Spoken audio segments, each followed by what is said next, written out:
ఇక ఈరోజు ఇట్ 3 అనే చిత్రం టీజర్ రిలీజ్ అయింది. పాన్ ఇండియా స్థాయిగా రిలీజ్ కాబోతున్న ఈ చిత్రంకి శైలేష్ దర్శకత్వంలో వస్తుంది. ఇక ఈ చిత్రంలో నాని హీరోగా నటిస్తున్నాడు. ఇక ఈ చిత్రం కథ ఎలా చూపించింది మన ట్రైలర్లో and what we seed in the trailer అదే మాట్లాడుకుందాం ఈరోజు వీడియోలో. అదేవిధంగా దీనిలో ప్లస్ అండ్ మైనస్ గిట్ట మాట్లాడుకుందాం ఈరోజు. నాని కెరియర్లో ఇది ఒక బెస్ట్ సినిమాగా మారబోతుందా అనేది తెలుసుకోవాలంటే కింద లైక్ బటన్ లైక్ చేసుకొని ఛానల్ సబ్స్క్రైబ్ చేసుకోండి. ఇక వీడియోలోకి వెళ్ళిపోదాం.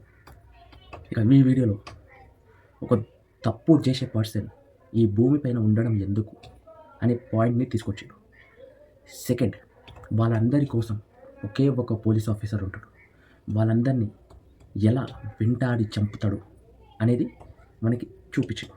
అదేవిధంగా ఆ ట్రైలర్లో ఒక 9 నెలలు ఉన్న ఒక చిన్న పాపని కిడ్నాప్ చేసి మొత్తం దాని చుట్టూ తిప్పిండు ట్రైలర్ని. అయితే మనకి చిత్రంలో ఏం ఎక్స్పెక్ట్ చేయొచ్చు అంటే ఇంతకు ముందు నుంచే ఎన్నో మిస్సింగ్ కేసులు జరుగుతుంటాయి. అదేవిధంగా ఇదొక్కటి ఈ ట్రైలర్లో మనకి చూపించింది. అయితే ఆ చిన్న పాప కోసం చేసిన పోరాటంలో జరిగే సంభవాలు ఏవి, అదేవిధంగా నాని హీరోగా వస్తున్న ఇట్ 3 అనే చిత్రం అతని కెరియర్లోనే బిగ్గెస్ట్ బ్లాక్ బస్టర్ కొట్టబోతున్నాడు. ఇదే మాత్రం రాసి పెట్టుకోండి. పాన్ ఇండియా చిత్రం వస్తుంది. ఈ పాన్ ఇండియా చిత్రం నిజంగా చెప్తున్నా ఒక రేంజ్లో ఇచ్చి పడేసిన ట్రైలర్ మాత్రం ఒక్కొక్క సీన్ గూస్ బాంబ్స్ వచ్చినాయి. ఇట్లా అనేసరికి దెబ్బ తాకింది. ఇగో బ్యాండ్ చేసుకున్నా. అందుకే నిజంగా చెప్తున్నా, సీరియస్ మ్యాటర్. నాకు నాగార్జున హీరో అంటే ఇష్టం, బట్ నాగార్జున హీరో ఫ్యాన్గా గట్ట ఉంది.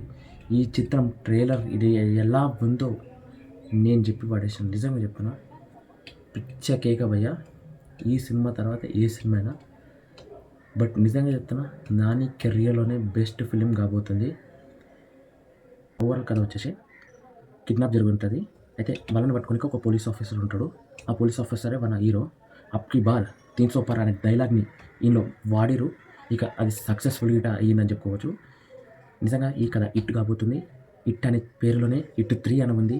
ఈ చిత్రమే ఆల్రెడీ హిట్ అయిపోయిందని చెప్పుకోవచ్చు. మీకు ఎలా అనిపించిందో కింద కామెంట్ సెక్షన్ కామెంట్ చేయండి. అదే మన ఛానల్ సబ్స్క్రైబ్ చేసుకోండి, లైక్ చేసుకోండి. జై హింద్.